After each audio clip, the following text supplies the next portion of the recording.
ఎందుకంటే ladies tailor massive hit కదా. Massive hit. అంటే సార్ ఇంట్రెస్ట్ అయితే ఏం లేదు సార్ నాకు, బట్ కొన్ని బ్యాడ్ మూవీస్ చూసినప్పుడు మాత్రం ఈ పార్టీ యాక్టింగ్ నేను చేయలేనా అనిపిస్తుంది అంతే అన్న. మీరు చేసే ఇంట్రెస్ట్ ఉంది చెప్పండి, వంశీ గారు ఇక్కడ ఉన్నారు, పరిచయం చేద్దాం అన్నారు. వెళ్దామని అప్పుడు వంశీ గారు అంటే ఇప్పుడు రాజమౌళి, సుకుమార్ గారు అంతా మంచి క్రేజ్. సచిన్ గారి కారు మీరు ఫాలో అయ్యి గెస్ట్ హౌస్కి వెళ్ళాం. ఆ చీకట్లో ఈయన నచ్చే కానీ వెళ్తుండే ఆయన నచ్చల వంశీ గారికి. ఇప్పుడు ఎందుకు ఈయన మనకి వేస్ట్ క్యాండిడేట్ అన్నాడు ఆయన. సచిన్ గారు మీరు చూస్తారని తెచ్చి పిలిపిద్దామని అంటే నాకు అందరూ కొత్త ఆర్టిస్ట్ పెట్టేసి అనుకున్నాక మనం ట్రైనింగ్ కూడా ఇచ్చేసాం కదా, ఓ పని చేయండి ఈయనకి మేకప్ టెస్ట్ చేసి ఫొటోస్ చూపించండి నాకు చూద్దాం అని అన్నారు. నెక్స్ట్ డే వాళ్ళ సూర్యదేవ నాగేశ్వరరావు అని రాజేంద్ర ప్రసాద్ గారు పర్సనల్ చేశాడు మేకప్. అవును, నాగేశ్వరరావు తెలుసు మీకు? తెలుసండి. సూర్యదేవ నాగేశ్వరరావు గారు ఫస్ట్ టైం నాకు మేకప్ వేశారండి. ఆ మేకప్ ఫోటో చూస్తున్నా నా మధ్య పోయింది. ఎంత అందగానే అనుకున్నాను. ఎంతకాలం నా ఇంత అర్థాలు అబద్ధం చెప్తున్నాయి ఏంటి, ఎంత అందగానే నేను అనుకుని ఒక ఫ్రేమ్ లో రాజశేఖర్ గారి లాగా, ఒక ఫ్రేమ్ లో కమల్ హాసన్ లాగా అనిపించింది నాకే. అదే మేకప్ అంత వేరియేషన్ ఫస్ట్ టైం తెలిసింది. అవునులేండి. ఇంత చేంజ్ ఉంటుందా, ఫోటోజెనిక్ అవుతామా, లేకపోతే ఎప్పుడు ఇంత అందంగా కనిపించలేదు ఏంటి, మేకప్ వల్ల షైనింగ్ అయింది మొత్తానికి ఏదో మొత్తం మతి తిప్పింది మేకప్. అక్కడి నుంచి నేను మా ఫ్రెండ్ సర్కిల్లో నేను వుడ్ బి స్టార్ అయిపోయా. నేను నాకు బర్నింగ్ స్టార్ నేను. ఇక నా కోసం వైజాగ్లో ఏ గెస్ట్ హౌస్లో ఏ యూనిట్ దిగిందో సంచి సేకరించే డ్యాగర్లో తయారైపోయినాయి. మహేష్ వాళ్ళ గెస్ట్ హౌస్కి విశ్వనాథ్ గారు వచ్చారంట. ఈ గెస్ట్ హౌస్లో కల్లూరు సినిమా థియేటర్కి ఈయన వచ్చాడు, రఘు గారు, ఎంబీ రఘు గారు వచ్చారు.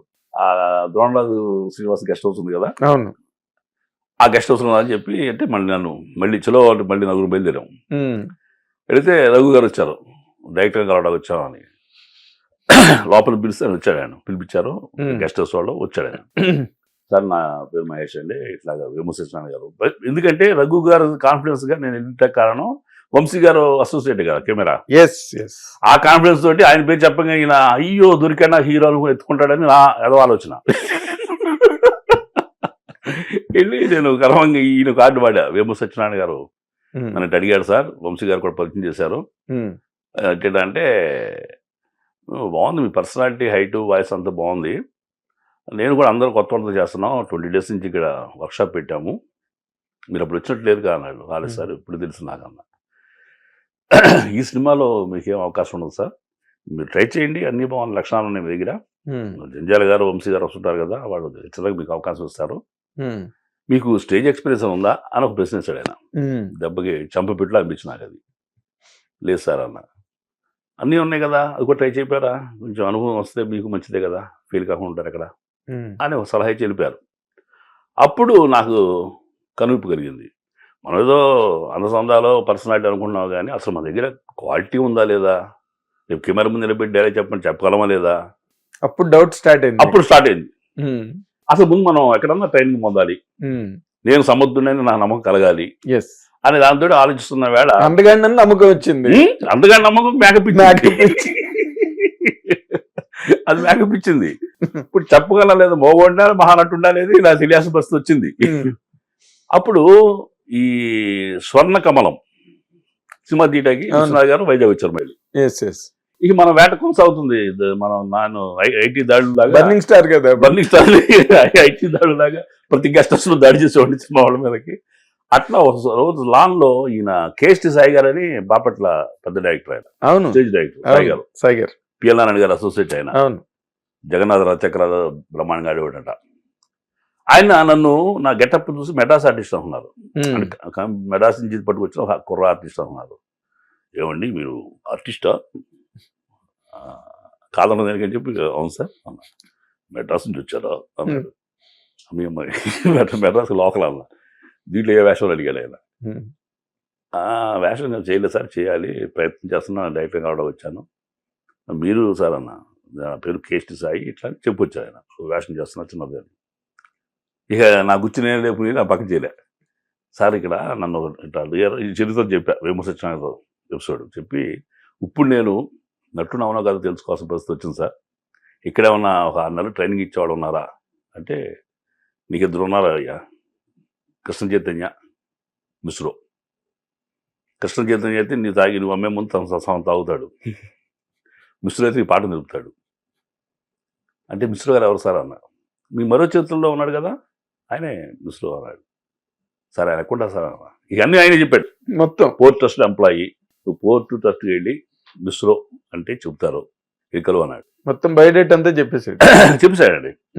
Next day port trust Attack. వెళ్ళి ఇక 4th ఛాంబర్లో మా గురుగారు ఉన్నారు.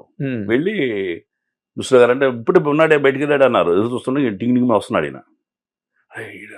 ఈడేరా ఆ సినిమాలో ఉన్నాడు, ఈ సినిమాలో ఉన్నాడు, అందమైన అనుభవంలో ఉన్నాడు, అక్కడ ఉన్నాడని చెప్పి మేము అనుకున్నాం.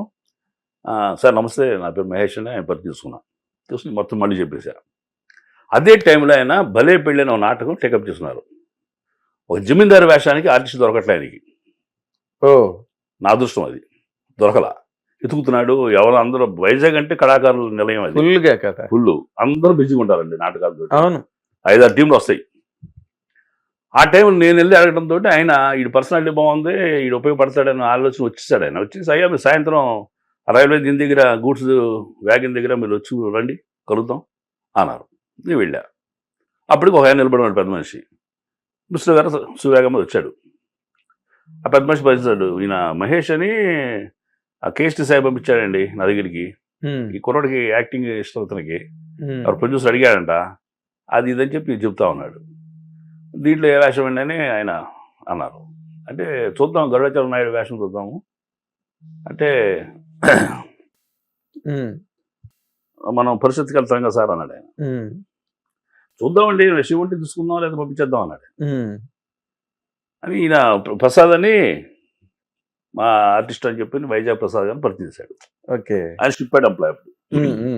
అట్లా ఫస్ట్ డే అంటే మీకు రాయలసీమ స్లాంగ్ తెలుసా అని అడిగాడు మిశ్రో గారు.